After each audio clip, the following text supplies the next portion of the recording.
네, 유평 시간입니다. 유명한 사람의 글이나 평론을 소개하는데요. 오늘 유명한 사람은 제가 가끔 소개하는, 존경하는 류근일 전 조선일보 주필의 칼럼입니다. 뉴데일리에 실은데요. 제목이 다시 김문수 이야기. 그는 극우 아닌 자유주의자. 부제목 보니까 용감한 김문수의 전체주의 까발리기 사상투쟁, 화난 극좌는 극우라고 공격, 비열한 중도는 지나쳤다고 비난. 이렇게 제목을 달았는데요. 그대로 읽어드립니다. 극좌 대 중도 대 극우. 김문수는 과연 극우인가? 다시 김문수 이야기를 해보자. 아니, 김문수 이야기가 아니라 김문수가 제기한 논점 중 하나를 얘기해보자는 것이다. NL 주사파 등 좌익은 김문수를 극우라고 몰아간다. 자칭 중도 보수란 부류도 종편에 나와 김문수가 좀 지나쳤다는 투로 나무란다. 김문수는 그러나 우위 일당 독재, 극우 전체주의를 추구하는 사람이 아니다. 그는 나치도 파시스트도 군사 권위주의자도 아니다. 그는 주사파 현상을 있는 그대로 명명백백하게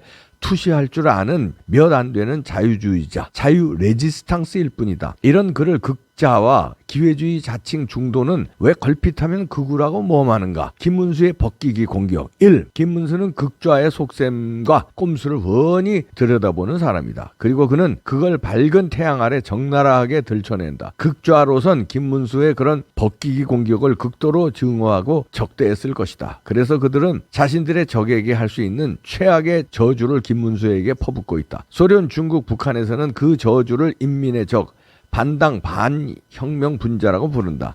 지금의 한국 극좌는 그걸 극우란 동의어로 부른다. 극우하면 그건 곧 극악, 악마, 흉악, 왕따 대상, 소멸 대상, 숙청 대상을 의미한다. 비겁한 사이비 중도의 착한 사람 척하기. 2. 기회주의 사이비 중도 역시 김문수식 전투적 자유 레지스탕스를 극우로 몰아친다. 그렇게 해서 자기들은 그런 악당과는 구별되는 좌클릭한 착한 사람임을 과시하려는 것이다. 그리고 정통 자유우파를 그렇게 퇴출해야만 소위 개혁우파라는 자신들의 설당이 생긴다고 보는 것이다. 이른바 중도의 착각. 3. 여기서 자유인들은 자신에게 결정적인 질문을 던져야 한다. 우리는 극좌의 그런 전체주의 혁명 앞에서 기회주의 사이비 중도처럼 살 것인가? 아니면 김문수 같은 전투적 자유 레지스탕스로 싸울 것인가? 기회주의 사이비 중도는 오늘의 한국 극좌 운동권의 정체성과 관련해 한 가지 치명적인 적시 현상을 일으키고 있다. 그것은 그들이 극좌 운동권의 전체주의 본질을 모르거나 알고도 모른 척하면서 극좌 운동권이 마치 민주적, 합리적 진보라도 된다는 양 대한다는 사실이다. 이건 전적인 착각이다. 오늘의 한국 극좌 운동권은 서유럽의 민주사회주의 정당 또는 사회민주주의 우파 같은 민주적 좌파가 아니다. 운동권 정권의 대표란 자는 통일혁명당 지도급 중 하나였던 신용복을 내가 가장 존경하는 한국의 사상가라고 선포했고, 이것 하나만으로도 그들의 전체주의 속성을 더는 은폐할 수 없다. 자유주의 대 전체주의. 타협할 수 없는 내전 닥친다. 전체주의자들과 자유주의자들 사이엔 공통된 나누어 가질 수 있는 가치란 존재하지 않는다. 일정 기간 자유주의자들과 전체주의자들이 의회주의 무대에서 싸우는 눈 가리고 아웅 시절이 있을 수는 있다. 그러나 궁극적으로는 전체주의 혁명이냐 자유체제 유지냐의 타협할 수 없는 내전의 시각이 반드시 닥치게 돼 있다. 문재인 5년이 교체되지 않았더라면 그 마지막 내전이 이재명 정권 하에서 왔을 것이라 보는 것이 합리적인 추측일 것이다. 극좌 플러스 기회주의자들의 야합에 의한 개헌을 통해서든 제2, 제3 광우병 플러스 촛불 플러스 가짜뉴스 난동을 통해서든 김문수의 용감한 사상투쟁 전면정. 4. 이런 점을 볼 때 극좌의 혁명적 전략 전술은 누구보다도 잘하는 김문수가 기회주의적 투항적 대응 방식이 아닌 정면의 사상투쟁을 택한 것은 지금의 시대적 성격을 정확하게 꿰뚫어본 결과라 할 것이다. 김문수의 사상투쟁은 있는 그대로의 극좌 현상을 정확하게 꺼리낌 없이 말하는 것뿐이다. 그 이상도 이하도 아니다. 극좌는 자신들의 시커먼 속내를 들키니까 화를 내는 것이고, 기회주의 중도들은 그들의 비열함이 드러나니까 싫어하는 것이다. 그 화와 싫어함을 김문수는 극우다로 표출하는 저들을 주여 불쌍히 여기소서. 그들은 자신들이 지금 무슨 짓을 하는지 알지 못하나이다. 자, 이렇게 류근일 논설위원이 칼럼을 쓰는데요. 이분만 항상 아주 군더더기 없는 그냥 팍팍 꽂는 촌철살인이죠. 유근일 논설위원의 칼럼을 지금까지 쭉 살펴온 사람은 알 수 있지만요, 여러 차례에 걸쳐서 줄기차게 한 가지 테마를 꼽는다면 자유 레지스탕스입니다. 그러니까 유근일 논설위원이 줄기차게 주장하는 것은 지금 시대에는 자유 레지스탕스 일꾼이 필요하다. 지금의 이대로는 안 된다. 는 것이거든요. 근데 그 중에 하나가 이번에 사상투쟁 촉발한 김문수가 자유 레지스탕스의 대표 선수다라는 얘기입니다. 이쯤에서 유근일 논설위원회 지금까지 일관되게 주장해왔던 자유 레지스탕스가 이런 김문수와 같은 사상투쟁의 선봉에 서는 사람들이 요즘에 많이 나오고 있거든요. 그거는 닭이 먼저냐 달걀이 먼저인지 모르지만 이 류근일 칼럼의 영향도 있다고 봅니다. 김문수 위원장이 류근일 칼럼에 그동안 그걸 읽고서 사상투쟁을 벌였는지 아니면은 그거와 상관없이 사상투쟁을 벌였는지 그거는 알 수 없습니다. 마치 닭이 먼저냐 달걀이 먼저냐인데 하여튼 좋은 현상은 이런 게 컨센서스가 이제 모아진다는 거죠. 김문수 위원장도 그동안에 많은 사상투쟁을 벌여왔어요.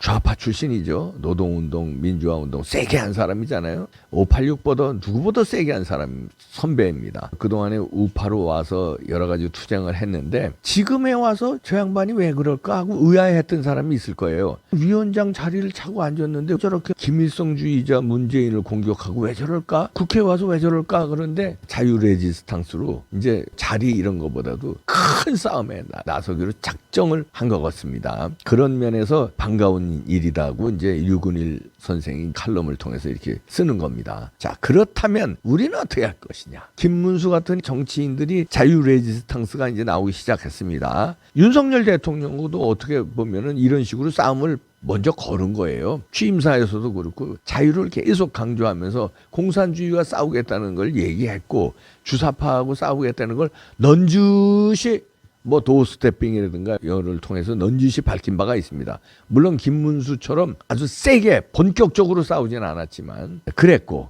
한동훈 장관도요 여러 차례에 걸쳐서 자유 레지스탕스의 전사처럼 야당 의원들과 설전을 벌였습니다. 그리고 아스팔트에서 지금도 계속 싸우는 전광훈 목사를 위시로 한 그 세력들 5년간 줄기차게 싸워왔지 않습니까? 지금도 지치지 않고 싸우고 있습니다. 이번 토요일에 분수령이 될 것 같은데요. 좌파 촛불 저 주사파 난동꾼들이 이번에 대규모 집회를 한다는 거 아닙니까? 여기에 맞서서 지난 8.15 그 다음에 개천절, 그 다음에 10월 9일이 주일이었기 때문에 그 다음날 월요일날 또 광화문에서 집회를 열었죠. 아스팔트의 애국 세력이요. 그 다음 주에 또 토요일날 열었습니다. 지난주였죠. 그 다음에 이번 주 토요일날 또 집회를 열 계획입니다. 왜냐하면 이번 주 토요일날 저녁에 촛불 난동이 기획돼 있습니다. 저들 주사파들과 민노총 등등등등 민주당 지지자들 등등등등 아마 대규모로 모일 걸로 보이는데요. 여기에 앞서서 그 몇 시간 앞에 낮에 1시부터로 예상되는 걸로 알고 있는데 그때부터 자유우파 전사들이 모이자는 얘기입니다. 그게 말하자면 우리 시민들 저나 이제 여러분들이 자유우파 레지스탕스가 되는 겁니다. 저쪽은 전체주의 그 다음에 공산혁명을 꿈꾸는 그런 사람들 아닙니까? 그런 사람들의 그 싸움의 기술은 우리보다 월등히 앞섭니다. 그 조직의 기술, 싸움의 기술, 프레임 뒤집어쓰기의 기술, 촛불을 통해서 위장된 그 선동 메시지를 전하는 이거. 촛불이라는 게 감성적이잖아요. 그 감성적인 걸 통해서 사실 그 싸우는 주제는 어마무시한 자유민주주의를 뒤엎으려는 시도고 윤석열 대통령이 국민이 뽑은 대통령이 몇 달 되지도 않았는데 그걸 뒤엎으려는 시도거든요. 촛불을 내세우지만 촛불의 그 의미가 아니라 그 안에는 무시무시한 독이 있거든요. 그러면 거기에 맞서서 우리는 밋밋하게 싸워서 되겠느냐. 우린 자유 레지스탕스의 전사가 돼야 된다. 마침 김문수가 사상투쟁을 촉발시켰고 윤석열 대통령 한동훈 장관도 그 대통령 으로서는 과감한 투쟁을 한 거예요, 사실은. 그리고 법무부 장관 치고는 굉장히 과감한 자유 레지스탕스 선언한 거랑 마찬가지거든요. 자, 이때 우리는 힘을 보태서 이번 주 토요일 날 결판을 냅시다. 완전히 덮어버립시다. 그래서 민노총이 깔짝깔짝하게, 근데 거기도 무지하게 나올 것 같아요, 저녁에. 그거를 사진으로 비교했을 때 우린 완전히 압도적이다. 이거를 그냥 니네 까불면 아주 그냥 다 그냥 박살낸다. 이거를 보여줘야 됩니다. 완전히 갑시다. 그냥 완전히 덮어버립시다.